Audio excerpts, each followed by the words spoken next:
All right, here is our last problem. You're tough. We got to power through this. You can do it. I know there's an extra step compared to what we've been doing, but not too tricky.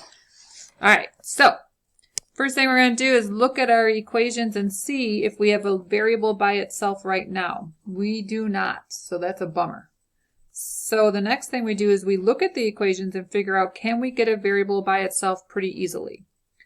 Actually, in both of these equations, you could get a letter by itself, but the second one would be easier to work with.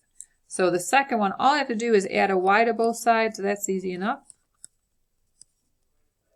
Now I have a variable by itself. X is equivalent to y minus 3. They are interchangeable, so we can use that in substitution. So what you're going to do now is you're going to go into the equation we weren't working in, which is this top one, and you're going to take out this x, and you're going to replace it with y minus 3.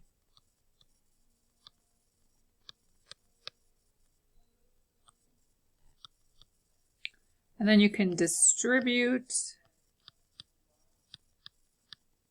and combine like terms. So this would make 9y. Now we want to solve this by adding 18 to both sides. So it's just solving equations. Feel free to pause the video and go back and replay it again if you're confused on what's going on. Divide both sides by 9. And there's our first answer.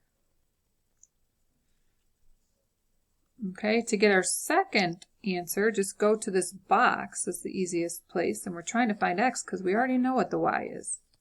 Y is 3, so 3 minus 3 is 0. A lot of kids think that 0, for whatever reason, would be no solution. 0 is a number. So that is your solution.